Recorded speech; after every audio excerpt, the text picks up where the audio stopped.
Apa yang sedang kamu lakukan? Syifa memutar badan untuk mencari sang sumber suara. Rauf menatapnya sedetik, kemudian menghela napas. Aku sedang memasak. Apa kamu tidak melihatnya? Kaki-kakinya melangkah lebar mendekati sang istri. Dilihatnya mata sang istri kemudian mengulum senyum manis. Aku melihatnya. Apa? Tanya Syifa keheranan. Melihatnya memasak, dia tidak perlu berbicara seperti itu kan?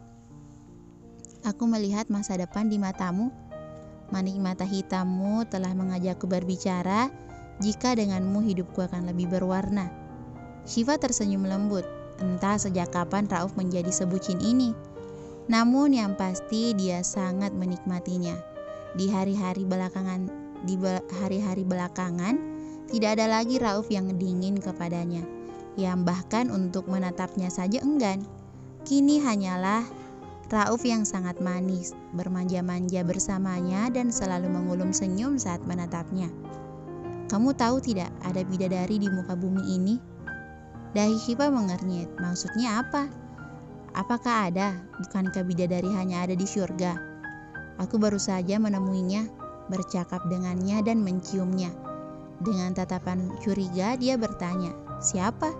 Siapa gadis yang bisa membuatmu menganggapnya sebagai bidadari? Secantik apakah dia? Apa dia baik juga? Cantik sekali, sangat baik, selalu tegar saat mendapatkan musibah, menahan diri agar tidak terlalu larut dalam emosi. Syifa tersenyum kecut. Anakkah? Bukan, tapi bidadari bumi itu adalah Syifa, wanita yang saat ini berdiri di depanku. Istri yang kutatap matanya dengan penuh cinta. Bidadariku di alam semesta. Syifa mengulum senyum. Percakapan mereka semakin kesini semakin romantis. Dia sangat menyukai hal itu. Kalau aku jadi bidadari bumi, kamu jadi apa? Pangeran yang akan menjemputmu menuju kebahagiaan. Rauf kelewatan alay setelah menikah dengan Syifa. Tangan kekarnya menyentuh jemari Syifa. Dia mengangkat tangan istrinya dan mencium dengan lembut. Kamu jangan memasak dulu, nanti bayi kita kecapean. Wajah Syifa mendadak cemberut. Jadi kamu lebih mementingkan bayi daripada aku? Bibirnya mengerucut beberapa senti. Iya. Ya sudah, aku mau cari suami baru. Aku juga mau cari istri baru. Cari di mana? Supermarket terdekat. Ada kok calon istri. Tinggal beli saja di sana. Aku juga mau beli suami lewat online. Pipi Syifa bersemu merah, tak kalah Rauf membelai jilbab marunnya. Kalau kamu mau cari suami lagi, tidak akan mendapat paket komplit sepertiku. Lihatlah aku sudah ganteng, baik, kaya, pintar masak lagi.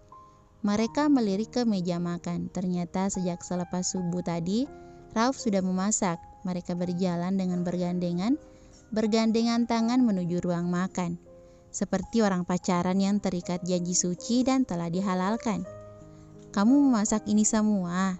Rauf mengangguk. Dia melirik arlojinya yang menunjukkan pukul 7 pagi. 1 jam lagi dia akan berangkat ke kantor dengan papa. Minggu lalu dia telah diangkat menjadi pewaris perusahaan milik Pak Nur. Tak lama Pak Nur datang dengan pakaian yang sudah rapi. Kemeja putih dengan jas dan celana berwarna hitam. Dia duduk untuk mulai memakan. Duh, pagi-pagi begini kok sudah memasak? Kenapa tidak beli saja toh? Kamu itu harus mengurangi kegiatan agar bayimu sehat. Tapi ini yang masak bukan Syifa, Pak? Protes Rauf. Enak saja. Dia sudah mati-matian memasak dari pada subuh sampai jam 7 pagi, tapi yang diakui malah orang lain. Siapa? Kamu? Rauf mengangguk sedangkan Syifa tersenyum. Lalu Pak Nur buru-buru pergi saat ponsel pintarnya mengeluarkan notifikasi. Papa berangkat dulu, Duh Syifa. Mereka berdua mengangguk. Rauf duduk menyangga kepala dengan tangan kanan. Wajahnya tertekuk. Kenapa, Mas? Papa belum pernah merasakan masakanku. Wajahnya melas seperti sudah sia-sia dia memasak sejak subuh tadi. Aku akan memakannya, hibur Syifa. Mata Rauf berbinar. Bagaimana rasanya? Enak. Ya Allah, asin sekali. Batin Syifa dalam hati. Dia ingin mengatakan jujur jika ini sangat asin, tapi dia tidak tega melihat wajah Rauf yang berbinar. Maafkan hambamu yang berbohong ini ya Allah. Amin. Tanya seseorang yang duduk tak jauh dari dia. Rauf menoleh. Lelaki bertubuh gempal dengan rambut bermodel cepak tengah menghampirinya. Iya. Rauf melambaikan tangan. Dia sedikit melonggarkan dasi saat lelaki itu duduk di kursi depannya. Kamu sudah menjadi bos ya? Rauf tertawa renyah. Itu tidak sama sekali. Dia hanyalah calon pengurus di sini. Pandangan lelaki itu menatap ke penjuru ruangan milik Rauf. Dia terkagum-kagum. Aku datang ke sini ingin menawarkan sesuatu kepadamu. Dahinya mengernyit saat teman lamanya berbisik kepadanya. Lelaki itu melambai, menandakan bahwa Rauf harus mendekat. Dia pun memajukan diri. Kamu kan sudah sukses seperti ini. Apa kamu tidak bosan hanya dengan satu wanita saja? Ayolah sekali-kali main wanita. Aku punya rekomendasi tempat yang menjual pelacur dengan harga yang murah. Rauf menggeleng. Tidak akan. Dia tidak akan menduakan Syifa begitu saja. Apa kamu sudah cukup hanya dengan satu wanita saja?